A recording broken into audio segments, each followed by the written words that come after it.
국무 20학번 정성현입니다. 저는 중문과 20학번 박나인입니다. 안녕하십니까. 23학번 한옥과 서준석입니다. 네, 안녕하세요. 23학번 한옥과 정민규입니다. 전파학과에 재학 중인 현재 3학년인 정희경이라고 합니다. 정치학과 행정학 4학년 성승현입니다. 20학번 정보관리학과에 재학 중인 이민형입니다. 18학번 일본어과에 재학 중인 민형식입니다. 저는 18학번 방송학과 엄종식이라고 합니다. 네, 안녕하세요. 저는 19학번 시각디자인 근데 현재 예술과 과학 전공을 재학 중인 오현빈이라고 합니다. 저는 일단 크게 두 가지가 있는데요. 비교적 저희는 대학교에 오면은 시간표도 여유롭고 공강도 있고 그래서 그 시간을 자유롭게 사용할 줄 알았는데 해야 될 일도 많고 그리고 시간표 자체도 저희 학교가 8시부터 시작해서 13교시까지 있어서 고등학교만큼 빡센 시간표를 겪어보니까 이거는 제가 생각했던 공강과는 다른 모습이었습니다. 저는 아무래도 외국 대학이다 보니까 뭔가 외국인 친구도 많이 사귀고 중국인 친구도 많이 사귀고 뭔가 글로벌한 생활을 할 수 있을 줄 알았는데 생각보다 친해질 기회가 없더라고요. 맞아요. 저는 이제 중국에 오기 전에 중국 물가를 생각해서 대학생 할 때 많은 생활비가 필요 없겠다라고 생각했지만 생각보다 돈을 많이 쓰게 되고 물가도 한국에 비해서는 싸지만 막상 생활하다 보면 돈도 많이 부족하고 비싸다 생각 들고. 이제 대학생 3대 필수 요소가 있잖아요. 공강, MT, CC. 근데 MT는 되게 재밌게 갔다 왔는데 현실적으로 이제 저희 과 같은 경우는 공강이 없다 보니까 공강이라는 건 상상도 못했고 그리고 CC도 사실 상상도 못했던 것 같아요. 저는 처음에 중국 대학교 오면은 중국 학생들하고 같이 막 으쌰으쌰하고 같이 이렇게 놀 줄 알았는데 막상 오니까 생각보다 중국 학생들이 저희 한국인에 대한 인식이 그렇게 좋은 편은 아니더라고요. 그래서 같이 조별도 잘 안 하려고 하는 것도 있고 그래서 그런 게 약간 이게 현실이구나 했던 것 같아요. 국문과의 장점. 국문과의 장점, 제일 큰 장점, 자오빠가 많이 없습니다. 자오빠는 1교시 수업으로 아침 8시에 시작하는 수업인데 저희 전공 수업은 자오빠가 많이 없습니다. 저희 과의 장점 같은 경우는 일단 과 특성상 저희는 중문과니까 중국 문학에 대해서 되게 심도 있게 배울 수가 있고 또 논문이나 레포트를 많이 써야 하는 상황이라서 그 중국어로 이제 글을 쓰는 실력과 글을 읽는 게 자연스럽게 빨리 늘 수 있어요. 저희 거 먼저 단점을 얘기해보자면 경제과인데 수학을 많이 배웁니다. 그리고 코딩을 배웁니다. 이게 제가 국문과를 안 간 이유죠. 네. 이게 큰 단점이라고 할 수 있을 것 같아요. 그럼 저희 과의 단점 같은 경우는 중국어 실력이랑 문학적 지식의 기본 바탕이 없으면 적응하기가 힘들어요. 그리고 중국어만 배운다고 생각해서 오실 수도 있는데 그렇게 생각했다가 큰 낭패를 보는 경우가 있습니다. 그게 단점이에요. 그리고 저희과 단점 하나 더 있어요. 뭐죠? 시험이 많습니다. 시험이 무지막하게 많습니다. 시험은 저희도 많아요.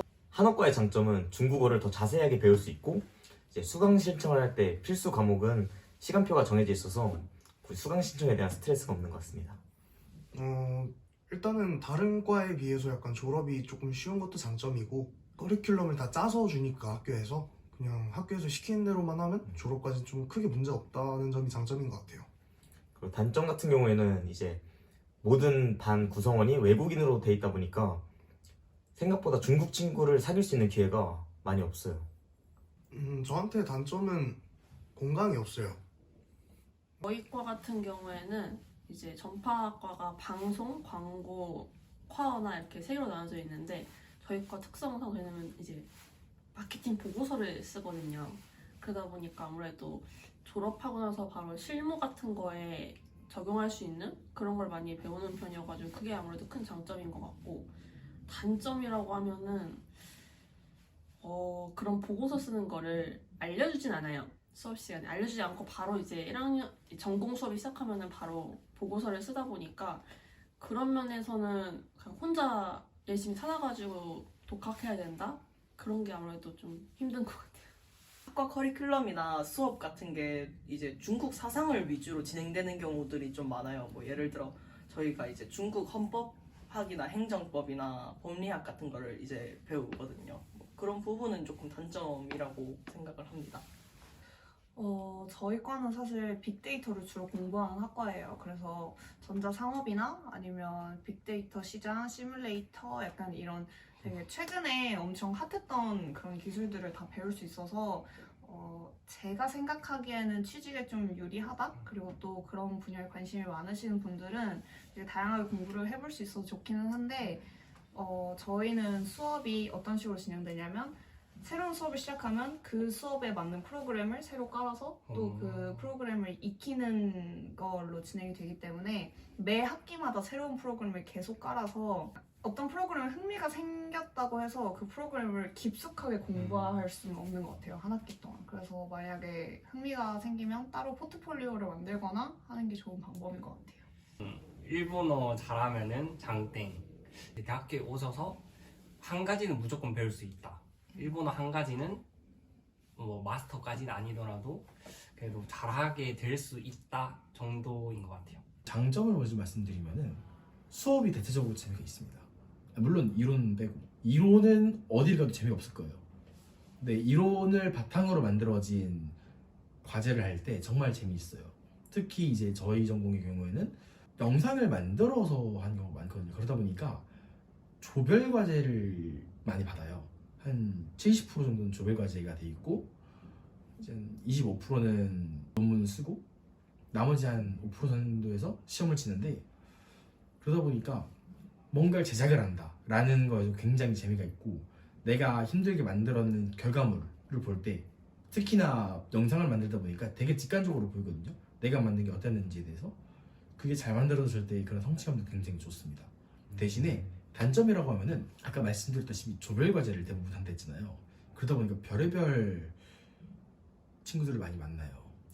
그러다 보니까 조별 과제를 할 때 이제 문제가 생기는 경우도 많고 그리고 서로의 의견이 안 맞는 경우도 있어요. 그런 경우에는 이제 싸우기도 하는데 심하면은 그러다 보니까 조별 과제상에서 만날 수 있는 위험이 되게 많다라고 할 수 있습니다. 시각 디자인인데 근데 지금 전공은 사라졌거든요. 그래서 지금은 저희 전공 이름은 예술과 과학. 그래서 사실 저희 전공은 21년도에 새로 나온 전공이거든요. 그래서 단점으로서는 새로운 전공이니까 약간 시도적인 것도 되게 많이 하고 있고 지금 되게 막 안정적이게 막 모든 수업 다 똑같이 이렇게 하지도 않고 그리고 약간 새로운 수업도 많아서 약간 전 선배들한테 뭐 이런 수업 약간 증이한 그런 거 받기도 힘들고 일단 저희 과를 추천하는 대상은 중국 문학에 관심이 좀 많고 그리고 책을 읽는 걸 좋아하고 기본적으로 문학적 지식이랑 그 중국어 실력이 밑바탕이 되어 있으면서 내가 이 문학을 정말 더 공부하고 싶다는 사람한테 추천이에요. 근데 추천하지 않는 대상은 중국어를 배우고 싶다라는 마음만 있는 분들. 이런 분들은 저희 과 오시면 되게 힘들어서 추천하지 않아요. 저희 과는 저는 추천합니다. 왜냐면 경제가 되게 재미있는 게 뭔가 시시각각 변하고 그리고 중국과 한국이 경제로서 교류가 되게 많고 하니까 뭔가 배울 수 있는 게 되게 많더라고요. 저는 경제가 되게 재밌기도 하고 뭐 다양하게 배우는 걸 좋아해서 저는 국문과 추천합니다. 저는 추천하고 싶습니다. 전 저희 과를 사랑해요.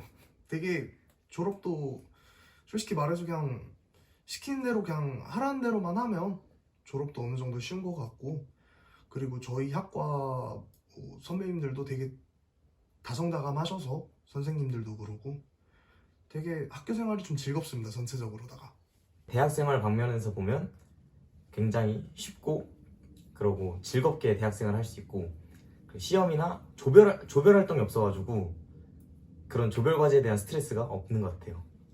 중국 유학 오는 학생들한테 추천을 하긴 하는데 이제 아무래도 다른 과에 비해서 저희 학과가 난이도가 막 엄청 높은 편은 아니다 보니까 들어오기도 그렇고 추천은 하는데 대신 그래도 어느 정도 이제 다른 학생들하고도 트러블이 있든 뭐 조별을 하든 그런 방면에서는 마음은 약간 먹고 오는 게 저희 과는 아무래도 이제 정치 분야다 보니까 정치 쪽으로 관심이 있는 분들한테는 좀 추천을 드리고 싶어요. 왜냐면 그 정치에 대해서 한국에서 배우는 거랑 이제 중국에서 배우는 거랑 시야가 조금 달라서 그거에 대해서 조금 자세히 배울 수 있어서 좀 새로웠어요. 물론 이제 다른 학과에 비해서 공부 난이도는 좀 있는 편이지만 관리학원 자체가 되게 약간 학교에서 밀어주는 학원이기 때문에 학교에서 계속 새로운 교육 환경을 제공하려고 하고 또 지원도 많이 들어오기 때문에 관심이 있으시면 들어오시면 좋을 것 같다. 개인적으로 이제 일본어과에 대한 그런 좀 인식이라던가 이제 취업에 관련된 그런 게 솔직히 뭐 아까 말씀하셨다시피 관리학과에 비해서는 좀 열악한 게 사실이잖아요. 그래서 그래도 뭐 일본어에 흥미가 있거나 좀 관심이 있거나 저처럼 뭐 그런 애니메이션 이런 거 좋아해서 일본어 배우고 싶다 그러면은 오셔도 좋을 것 같습니다. 대신에 이제 저희 과가 일본어만 배우는 게 아니라 그 뭐 고전 문학 이런 거 배우면은 조금 어질어질할 수가 있기 때문에 그런 건 조금 미리 알고 오셨으면 좋겠습니다.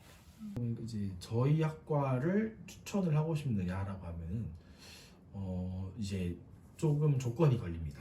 아무래도 방송학을 다니잖아요. 저는 개인적으로는 굉장히 추천을 하고 싶지만 왜냐하면 전공 자체도 재밌고 조별과제 때문에 그 중국 친구나 외국 친구 만들 가능성이 되게 높기 때문에 추천하고 싶은데 조건이 좀 걸린다고 생각을 해요. 개인적으로. 왜냐하면은 방송학의 경우에는 우리나라 한국이 좀 더 중국보다는 잘 나가는 아직 경향이 있기 때문에 방송을 해서 먹고 살 거면은 굳이 유튜브도 못하고 SNS도 하기 힘든 중국을 와서 방송을 배워야겠느냐라는 의문이 들어요. 대신에 중국 관련돼서 무엇을 할 생각이 있다, 뭐 하고 싶다라는 욕심이 있을 때는 충분히 와서 배울 수 있다 생각합니다. 왜냐하면은 중국 자체도 최근에 굉장히 많은 진보를 했어요. 기술적으로든 아니면 뭐 사상적으로든 뭐 어떤 방면이든 간에 많이 진보했고 또 그 진보에는 방송이 껴있기 때문에 충분히 와서 좋은 공부를 할 수 있을 거라 생각이 듭니다. 네. 또 저희 전공은 추천하고 싶어요. 네, 왜냐하면 제 생각에 저희 전공은 되게 앞서 나간 前卫的专业. 네, 방금 말했다시피 요즘 되게 핫한 AI나 과학 쪽 그런 거를 잘交叉学科로 해서 약간 새로운 거 많이 배울 수 있고 그리고 또 저희 전공은 또 되게资源이 되게丰富하거든요. 한국어로 말하면 그런 사용할 수 있는 인적 자원이든 어떤 자원이든 네, 되게 풍부해요. 풍부하게 많이 있으니까. 네. 맞아요. 아까 자원을 말씀해줘서 조금 생각이 나는데 방송도 학교에서 되게 많이 밀어주는 이제 문과에 속하거든요. 그래서 사실상 미니 스튜디오 같은 게 학교에 몇 개 있습니다. 그래서 실제로 레일을 깔아서 이동식 삼각대를 써서 촬영을 할 수도 있고 실제로 라이브 방송을 켜서 뉴스를 할 수도 있고 카메라 대여를 해주는 곳이 있습니다. 학교에. 일단 저희 과를 준비하는 친구들한테는 수학이랑 코딩에 대한 기초는 쌓고 오는 게 좋다고 생각을 하고요. 저희는 일단 기본적으로 중국 문학이기 때문에 중국어는 필수 조건이죠. 루신처럼 유명한 작가들의 작품들은 반드시 읽어야 한다고 생각하고 또 중국 문학하면 빼놓을 수 없는 작품들 예를 들어서 홍루몽처럼 그런 작품들도 꼭 한글로라도 읽어보시고 오시는 거를 권고드립니다. 이거는 추천이 아니라 권고예요. 저는 전공뿐만 아니라 유학을 준비하는 친구들에게 말해주고 싶은 거는 학교에서 주는 서류 다 챙기세요. 학교에서 주는 서류 정말 비행기 탈 때마다 가지고 오고 또 비행기 내릴 때 진짜 꼭 잘 확인해서 비자에 대한 문제 없었으면 좋겠습니다. 맞아요. 빠뜨린 거 없는지 확인하는 꼼꼼함이 필요하다고 생각해요. 이제 준비생들이 혹시 준비해야 할 게 있다면 장학금 신청은 무조건 해야 돼요. 왜냐면 장학금 같은 경우에는 한어과는 웬만한 학생들이 다 신입생 장학금 2만 위안을 받을 수 있기 때문에 안 하는 것보다 하는 게 더 이득입니다. 조별을 원래 같이 먼저 하자라고 연락을 해야 되는 게 대부분이긴 하다 보니까 얘기를 했을 때 거절을 당해도 상처는 안 받는 게 나을 거고, 저 같은 경우는 수업에 들어간 다음에 교수님이 이제 뭐 조별을 찾아라 혹은 몇 명이서 하는 거다 이렇게 알려줘야지 조를 찾기 시작하는데, 중국 친구들 같은 경우에는 일찍이 수업 애초에 실무과학 때부터 이제 선배들한테 듣는 것도 있고 해가지고 일찍 그냥 이미 짜놨더라고요. 그래서 제가 정말 더 들어갈 틈이 더 없어져가지고. 저희 과는 아무래도 기초 지식을 조금 공부해서 오는 게 좋은 것 같아요. 서양 정치 사상이나 그런 철학 이론들을 중국어로 배우기 때문에 기초적인 지식이 있으면은, 그러니까 중국어로 이해하는 게 그렇게까지 어렵지 않아서 그런 거에 대해서 조금 공부해서 오는 게 좋죠. 이거는 좀 절망적인 얘기일 수도 있는데, 사실 제가 최근에 들은 소식인데 신입생 입학 요강이 나왔는데 저희 학과에서는 더 이상 유학생이 신입생이 있지 않아요. 그래서 근데 대신에 이제 관리학원에 있는 다른 과들에서 이제 관리학원 자체에서 유학생을 총 5명 뽑는데요. 근데 이제 커트라인이 많이 올라가서 그런 부분에 있어서 공부를 많이 하시고 준비를 하시면 될 것 같고, 과를 선택하시기 전에 꼭 홈페이지에 가셔서 커리큘럼을 확인해 보시고 어떤 수업을 하는지 이런 거를 좀 글이 길더라도 좀 귀찮더라도 꼭 읽어보시는 걸 추천드립니다. 신입생이 이건 너무한 거 아니냐고? 이게 신입생을 안 받는 건지는 저도 정확하게는 잘 모르겠는데, 지금 현재 본과에는 유학생이 4명이 있는데 전부 다 4학년이라서 지금 신입생분들이 오시면은 저희가 뭐 5학년을 하지 않는 이상 만날 수가 없을 것 같은데, 준비생, 유학을 준비할 때 이제 가장 우선시 돼야 한다는 거는 제 생각에는 일단 언어가 제일 중요합니다. 아무래도 저희 수업 자체가 중국어를 못한다면 수업 내용 자체를 이해를 못해요. 그러다 보니까 과제의 결과물이나 뭐 시험의 결과나 뭐 작품의 결과나 이런 거에서 이해하지 못한 만큼 티가 납니다. 그러니까 일단 언어를 무조건 떼야 되고, 또한 언어를 못할 시에 교수님이랑 얘기가 안 되는 게 아니라 조원들이랑 얘기를 하기 힘들어요.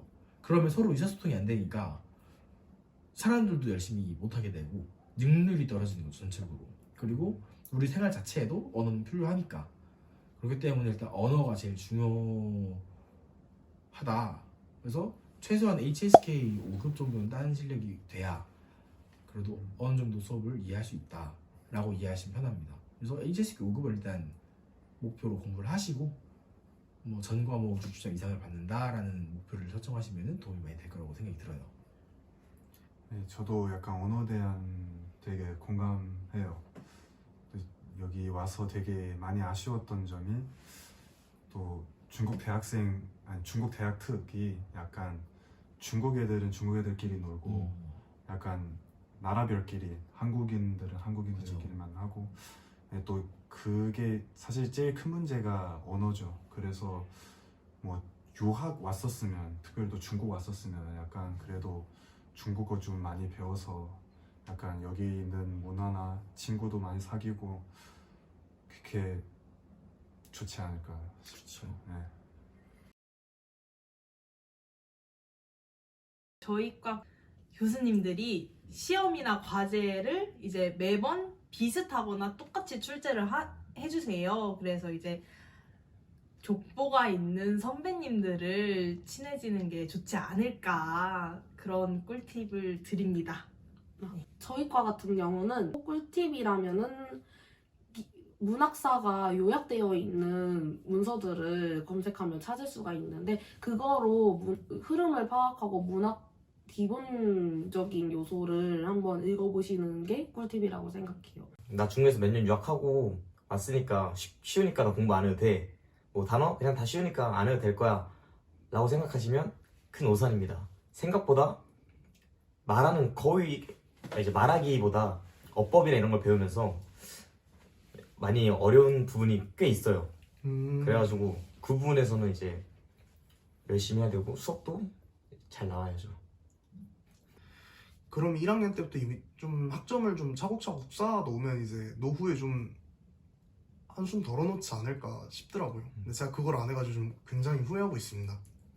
중국 친구랑 친해질 수 있으면 친해지면 정말 좋은 거고, 이제 말레이시아 친구들은 거의 대부분이 화교라서 그냥 중국인이랑 똑같다고 보면 되거든요. 그래서 이제 말레이시아 친구들하고 친해지는 것도 괜찮고, 그거 이외에는 전공 수업을 하다 보면은 난이도가 올라갈수록 포토샵이나 뭐 인디자인 이런 편집 프로그램을 쓰는 일이 많아져가지고 그런 것도 그냥 틈틈이 독학해놓으면 좋은 것 같아요. 챗 PDF라고 문서를 대신 읽어주고 요약해주는 AI 프로그램이 있는데 그거를 구매해서 오시는 게 좋을 것 같습니다. 왜냐면 이제 저희 과 특성상 저서나 논문이나 그런 문서들을 읽을 일이 정말 많고 한 학기에 책을 물론 이제 부분이겠지만 책을 8권, 9권까지 읽어야 될 때가 있어서 그거를 구매해 오시는 게 정말 좋은 것 같습니다. 선배들이나 이런 사람들한테 도움받는 게 사실 되게 크거든요. 근데 저희는 소수고 지금 관리학원에 이제 내년이 되면은 거의 다 졸업하고 몇 명 남지도 않을 거고 사실 한국인도 별로 없어요. 그래서 좀 도움을 받기가 힘들 텐데 저희 학과만의 전공 빼고는 좀 필수 전공들이 국문과랑 많이 겹치는 게 있어요. 그래서 국문과 친구를 사겨라. 이게 제 꿀팁입니다. 그냥 온리 일본어, 무조건 일본어를 잘 하셔야 해서 딱히 요령은 없는데, 교수님이 아무래도 다들 일본에서 유학을 하셨다 보니까 유학생들에게 대해서 이제 조금 좀 챙겨주시는 이런 부분이 있어서 그런 거에 대해서는 교수님들한테 좀 밉보이지 않는 그런 행동, 예를 들면 뭐 다오커라던가 그런 숙제 안 해온다던가 그런 거 안 하면은 교수님들이 아주 예뻐해 주신다. 저희들이 알려드릴 수 있는 꿀팁이 뭐가 있냐면, 선배들이 있는 경우에는 이제 선배들이 족보를 가지고 있는 경우가 있으시니까 혹시 뭐 족보를 이제 얻어보려고 하는 것도 괜찮다 생각이 들고, 자신감 있게 뭐든지 하는 게 좋습니다. 왜냐하면 자신감이 없는 순간부터 중국 애들이 이제 전 열심히 안 하는구나 라고 생각하는 경우도 있고요. 꿀팁 있다면 저는 자습이 되게 중요하다고 생각해요. 뭐 사회생활이나 그런 것도 많이 큰 부분이지만 뭐 놀는 거 같은 거. 근데 제가 제일 크게 느낀 게 대학교에서 약간 수업 통해서 배우는 것보다 약간 대학교의資源을 이용해서 자기를 업그레이드하는 그런 게 되게 학교에 있는資源을 잘 활용해서 自习해라. 네, 공부해서 자기 자신을 좀 높여라. 是的